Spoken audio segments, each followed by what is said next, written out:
everyone, and welcome to the first episode of a 360 view to business. Today I am joined by the lovely Zahra and Frank, who are our lead sales team here at FBU. Hey, so I'm Zahra, one of the head coaches on the sales team. I started with FBU back in January. Started off as a setter and then moved on to closing, generated over 500k worth of revenue with FBU. And then recently also doing client success managing, which has been really, really fun. And yeah, I've been enjoying it. You pretty much just introduced me as well. Exact same story. Started on the same day. Again, started as a setter all the way through to closing now and training all the setters and everything sales.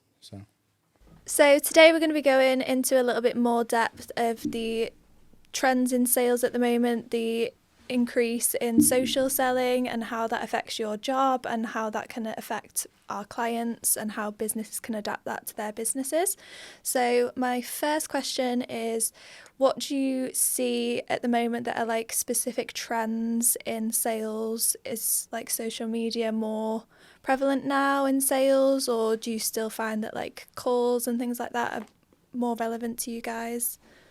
I think it depends on your the package that you're selling. Obviously, if it's a premium product and you're wanting to go one-to-one, then I think there needs to be that element of like a personal introduction to the business. So having that call and that like first impression on everything being around, because it's a person business, right? People by people. It's not just what you offer and what result you can get for them. They need to actually, talk Relate to you and like, who you are and whether you're the right fit for them. So I think it has to, especially in the PT world, it has to be something that is done via a call initially. And like you've spoken to the client, you understand their points, you see where they are, you have like an emotional sort of connection to them on that level as well. Because then I think that's where the true, like, you can actually help that person. Do you know what I mean? Rather than it just being, this is my product, this is where you're going to end up. Yeah. Cool, crack on. Because not everyone's going to be a fit for your product as well. So like getting on a call on trends, like you can really suss out that person, see if they're a good fit for your business, because at the end of the day, you're going to be bringing them on into your business. You've got to ensure that they're going to be a good fit to succeed in that. So by doing that, you're really going to, number one, establish that rapport with them. And then secondly as well, be able to evaluate who they are, and it'll just like really flow better into bringing them on board. Absolutely. So do you feel like socials is kind of the initial stage of developing that lead, and then the calls are still really, really important? It's not everything's done over social media anymore, like some people think that it could be. You don't just send a DM and sign a deal. There is still that one-to-one call element as well. 100%. Like, I'm not being funny. There's a lot of PTs, right? And we all offer pretty much the same service. We're going to get someone in shape. So why would someone pick you over someone else? Do you know what I mean? They buy into the person. So from top to bottom, it has to be bought into the person rather than the service you provide. Like obviously, like if you're a shit coach, you're a shit coach. Obviously, you're not going to have any clients. Yeah. But if someone connects to something you've said on social media and then are in a position where they need help.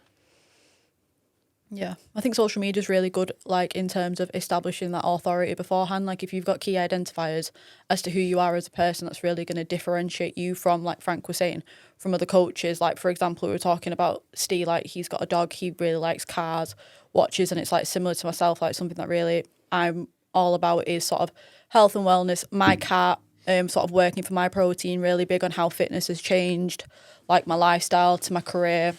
And like those things are going to make you really personable to like your potential clients, and that's going to make them want to work with you more so if you are being transparent and you've got those identifiers, as opposed to sort of just copying what everyone else is doing. Just have something that makes you significantly different, and it's going to work in your favour long term. Absolutely. So have you dealt with any clients who have perhaps not been as savvy on socials, who have been a bit of a disadvantage because they've not got that personal brand developed, and has that affected their sales in any way? Yeah, definitely. So we had a client recently.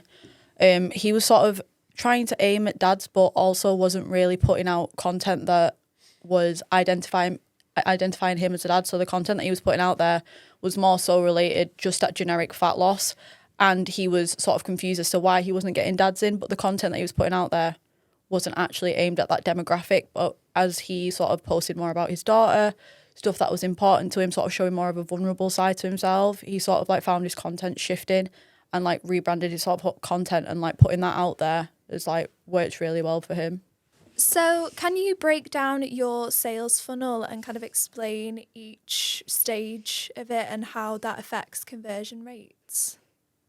It's initially we're running either specific content talking, obviously within FBU it's all to do with like fitness business coaches and PTs trying to attract that clientele. So the content we put out on FBU and STE is all related to that. So again, initially we're bringing in the right type of people to the business.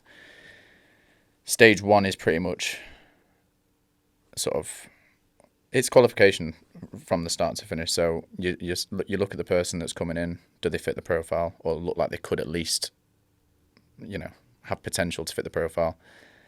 Send them a message, say hello. They've made the first move, they've engaged, they've liked, they've commented, they've followed, they've done something. Send the first message, say hello, introduce yourself, get yourself in there, just get a conversation going. And I think this is where people go wrong. It's like in that initial stage of the funnel, it's all you're doing is like introducing yourself. You're just starting the conversation. That might not go anywhere. If that conversation does start to go somewhere, and you can start to have a sense of where they're at, and you start to ask the right type of questions, you get a feel for if you can actually help this person, then yeah, cool, continue with that conversation. Diagnose that if there is a problem, and then all you're doing is offering help from there. So you go, okay, cool, look, we can help you here. Let's get you to the next stage. Let's have a chat. Let's just like get out the DMs, get on the phone, just see if we can actually help you. What we found works pretty well at the moment is we're having a conversation prior to, pitching and trying to get the sale. So it's everything that we do is from a point of view where it's like we actually need to be able to help this person, because if we can't help them, then they're just going to be a pain in the ass later down the line. Yeah. Yeah, have you ever had like a situation where perhaps you've sold something to somebody and that has happened and it's just not worth the headache? I think that guy's a really good example at the moment. Don't name drop. Yeah, that's why I said that guy. Yeah, we've got a few, and it's look when you are in a sales position, and obviously we're talking from staff in sales, right? But even within your own business, like when you've got targets to hit or you've got numbers that you want to hit, like you are probably going to be a little bit fast and loose with who you let in just to try and hit a number. But I think just staying true to like, right, okay, I know if I invest my time into this person, I can get a good result. Therefore, it's going to make my business look better later down the line. Going to get a better testimonial. They're going to get potentially referrals. You're going to get more social proof from this individual. Then the lifetime value of that client is way more than just that initial sale. So it's like, okay, actually, it puts you in a bit of a power position as well, because if you don't think you can help someone and you're honest with that, yeah, do you know what I mean? Yeah, 100%. I'd never thought about your way of saying like you've got numbers to hit and you've got to kind of think, well, I need to sign this many clients by this date, and you perhaps do kind of not lower your standards, but you're, like you said, you're a bit more loose with the qualification of a client and a lead. Yeah. But the ramifications of that are just not worth it in the long term. So for perhaps people who are starting out, they might just think, I want a sale, I want another sale, I want to get as many sales as I can. But really, they need to be looking more in depth at that, whether that client's actually worth their time as well. And I think that's really good. So knowing your self-worth and what you can offer instead of just trying to offer to everyone. Yeah, exactly. It's a service-based business at the end of the day. So it's not just a sale and then they're gone. You have to coach this person. Yeah, I think a lot of people go into it with like a sales mindset of, and it's only sales it if you think it's sales it. If you come from a perspective of like helping someone or like genuinely wanting to diagnose their problem and understanding, that's when you're going to actually get to the root cause of that. You're actually going to build that rapport, and then that relationship's naturally going to come as well. And then they're going to be a lot more coachable as well because they feel understood. That's all anyone really wants to do when you're talking to them is feel understood. It's going to make that that sales process a lot more seamless and streamlined as well. And then also it's going to give you a good clarification and understanding as to where they're at, how you're going to help them. And then obviously that's again going to work in your favour when it comes to the testimonials, when it comes to their results. And like also you're genuinely changing this person's life as well. So it's like, it's just a plus to yourself and the business by just going from like an understanding level as opposed to just going in with it with like a sales mindset. Oh, I need to close this person. If you just reframe the way you're going into it, it's just going to work in a much more like better way for yourself. So that's really interesting about it being like a service-based thing. The Yeah. sales strategy must be completely different to a Yeah. product Yeah. because you're selling that process as well afterwards. Like Yeah. you said, you're not just buying a car and Yeah. then taking it home, buying a Exactly. jumper Sales and taking sales it home. carries on even when the client's on board. You know, you have Yeah. to sell every day to that person to keep them engaged, to keep them a good client, to keep them like Yeah.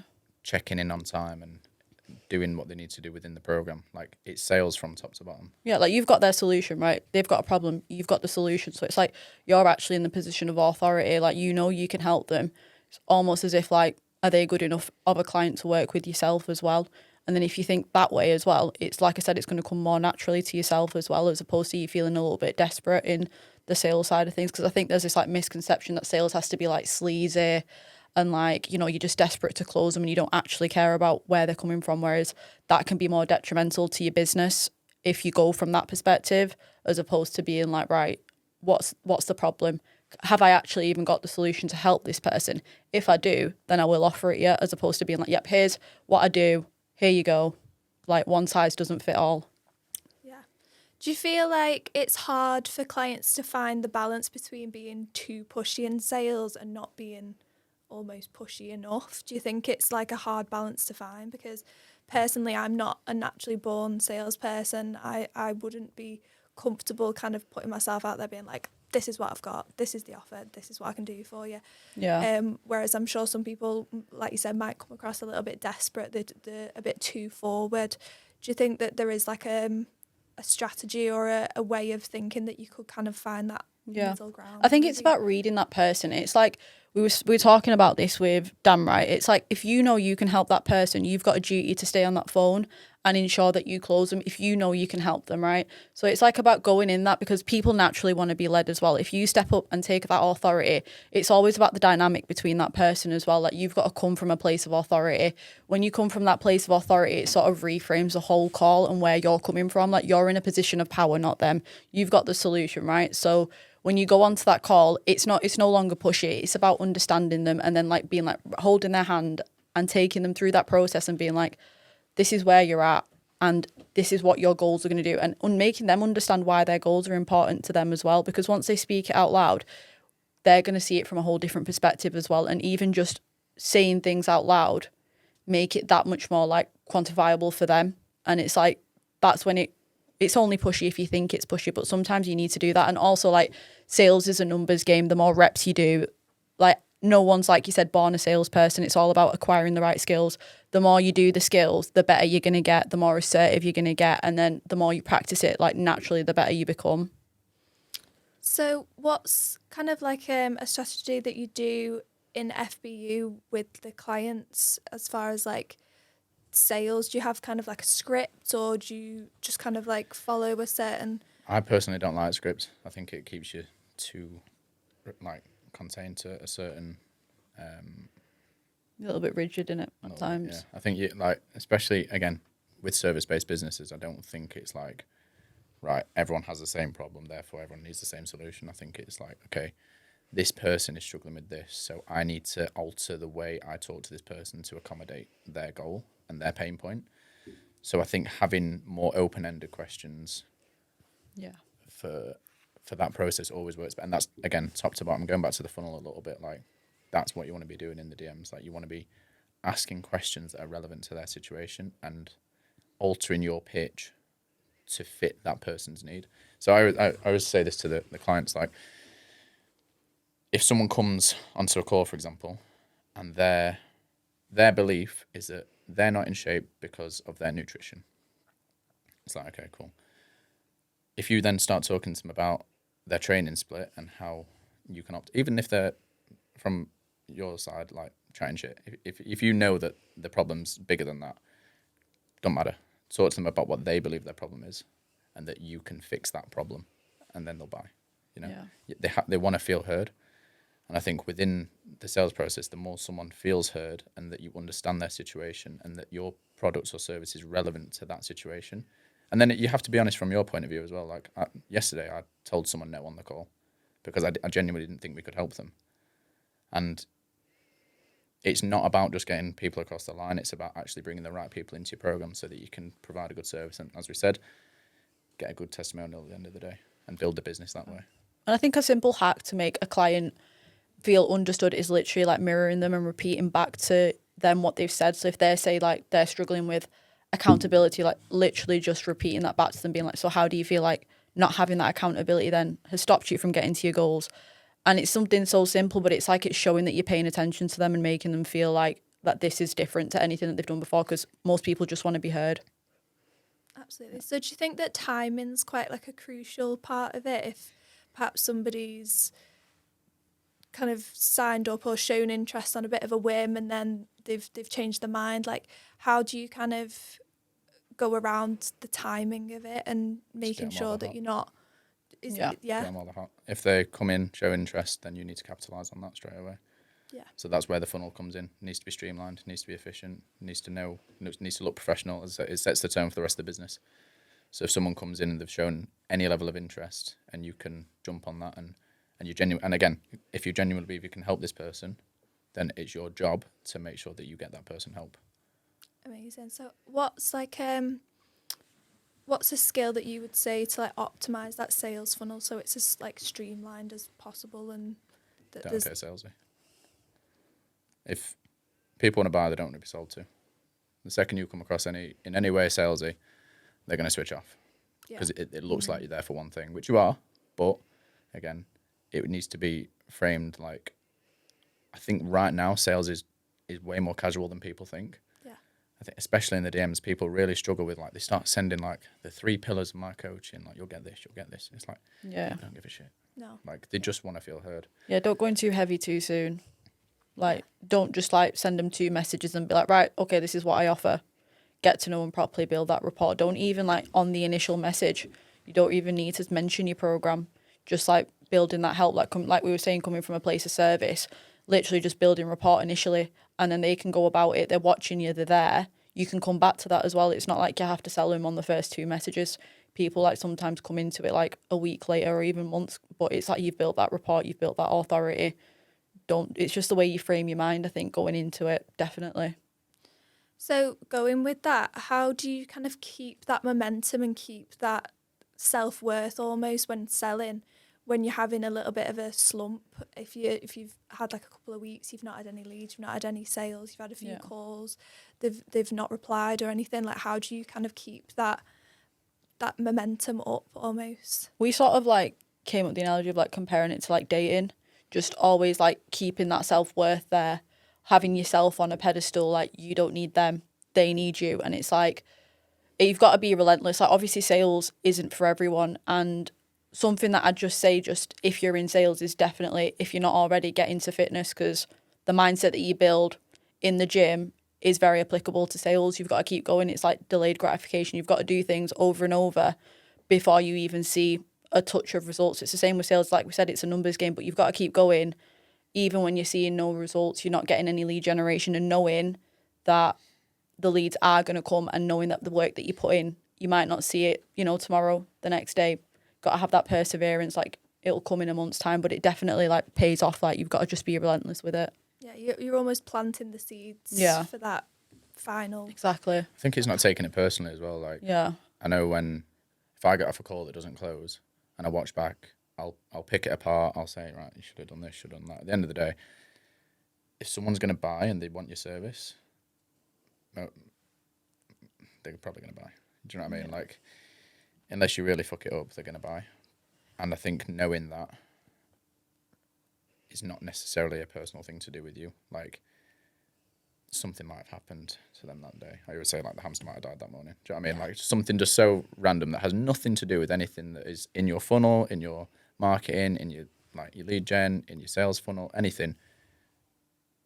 If they don't buy on that call, and you can say I did everything I could and I got the most out of them and I wasn't meant to be. So that's interesting, because you said like you watch your calls back. Is that something that you would recommend to people 100%. When they're doing a sales call, kind of like 100%. So they can analyse where perhaps they've gone wrong and thought, oh, actually I could have done that.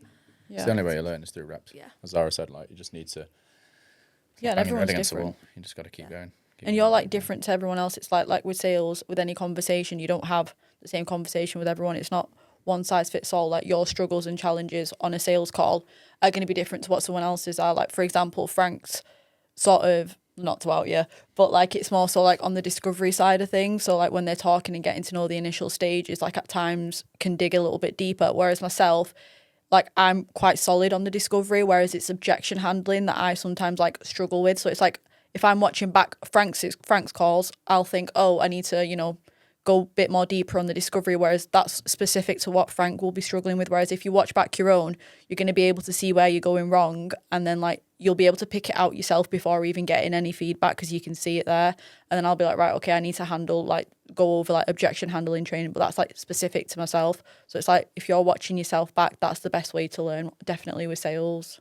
Have you seen like in any of the clients where perhaps they have had a little bit of a slump and it's shown in a sales call and they've kind of let all the skills that they've learned like go out the window, and how they can kind of like come back from that and how that might have impacted them? But I suppose they can always learn from it, but is there any experiences that you've had with that? Yeah, 100%. If you like, if you're constantly on the phone and you're constantly getting rejected, it's going to affect you at some point. Do you know what I mean? And then you start to question your service. And again, because I think the difficult thing with personal training is because you are the brand. It's not like a product that's you're selling. Like for us, it's easy to take emotion out of it because it's like, right, okay, I know I just need to improve my skill at sales. I think when it's someone's actual business and you're selling for yourself, it's like it's hard to not take it personally because fuck, they don't want to buy into me. Like, is it me? Is it my service? Like, what is it? Yeah.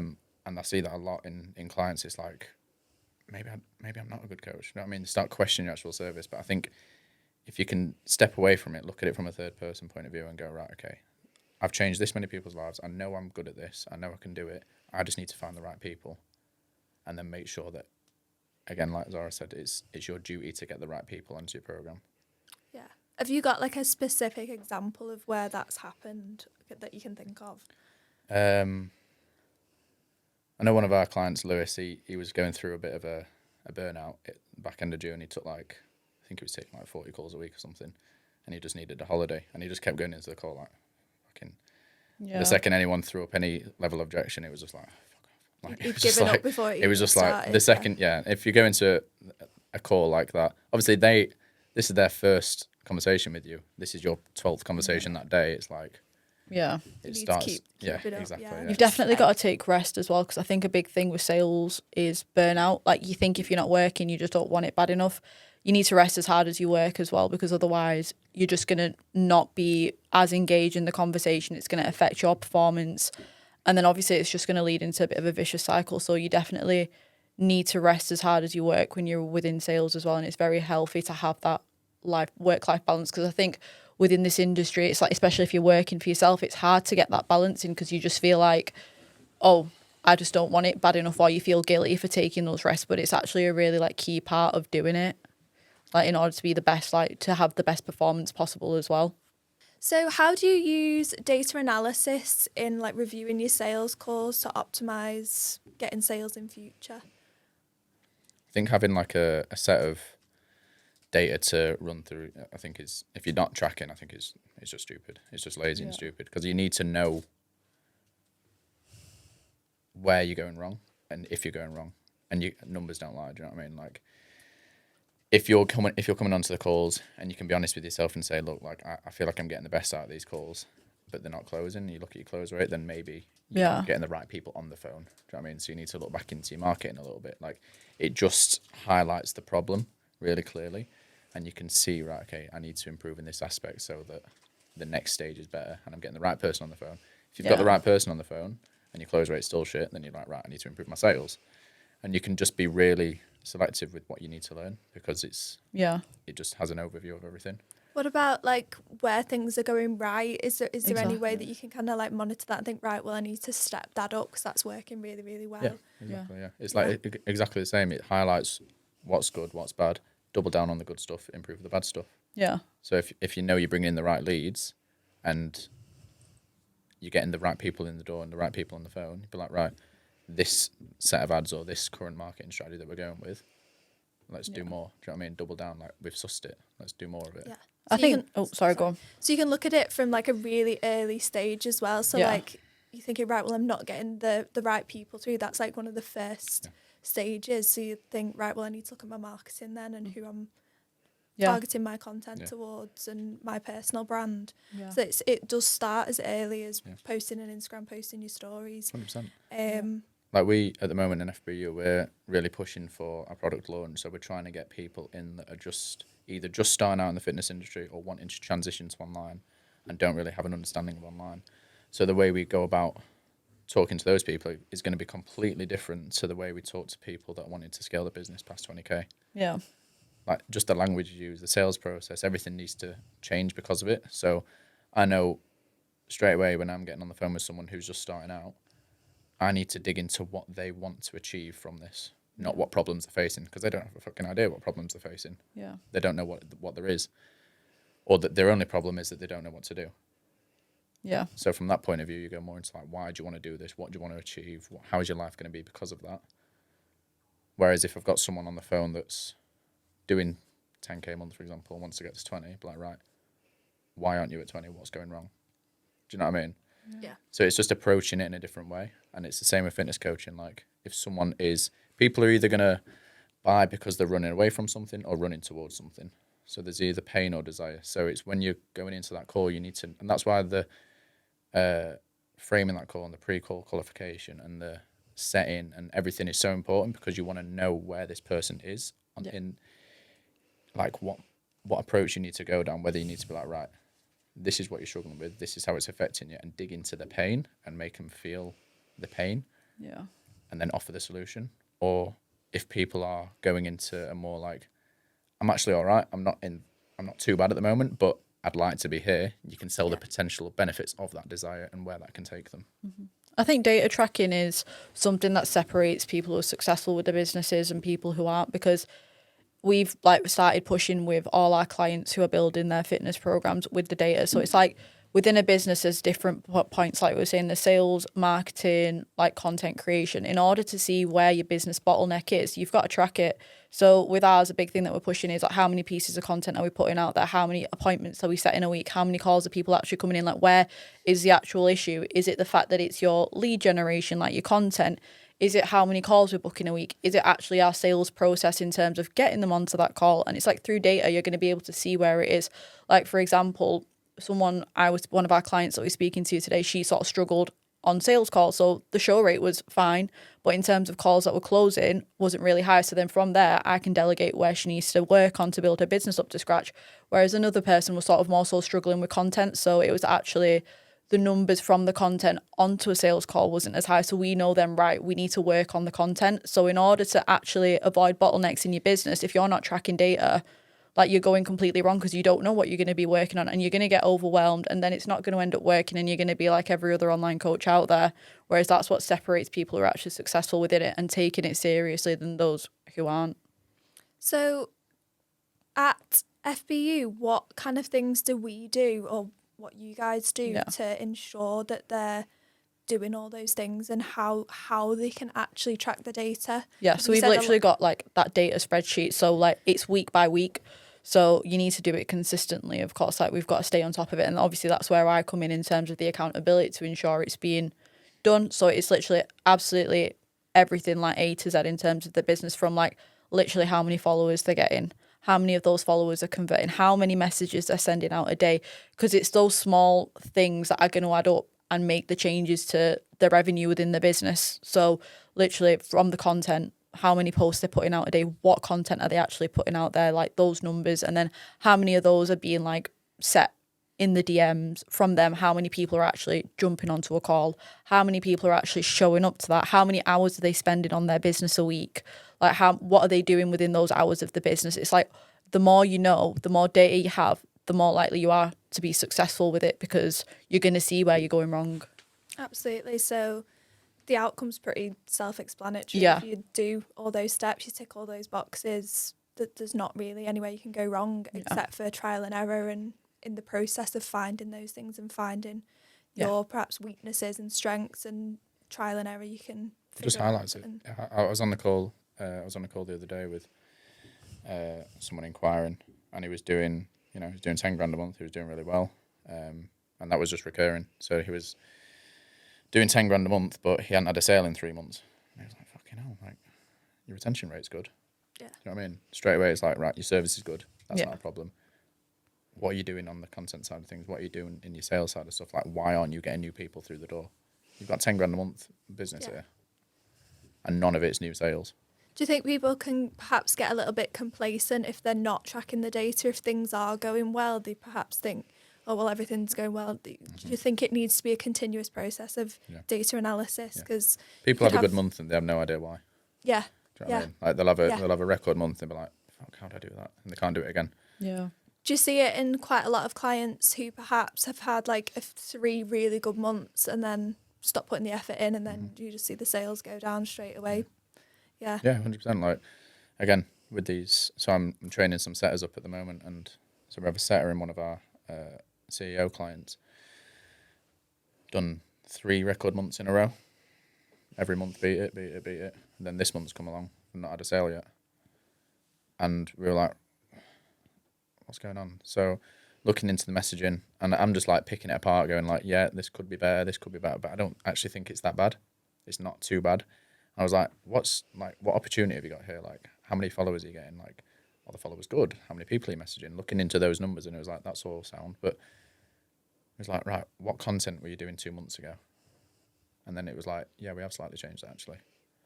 And it was just knowing that and highlighting it and going, right, go and tell your coach, give feedback, tell your coach now, and see if it changes. Changed it. Got some sales. Do you know what I mean? So it's so black and white. It's just like, that's the problem. So to conclude, I think the main things that we picked up on there were not coming across too salesy, Yeah.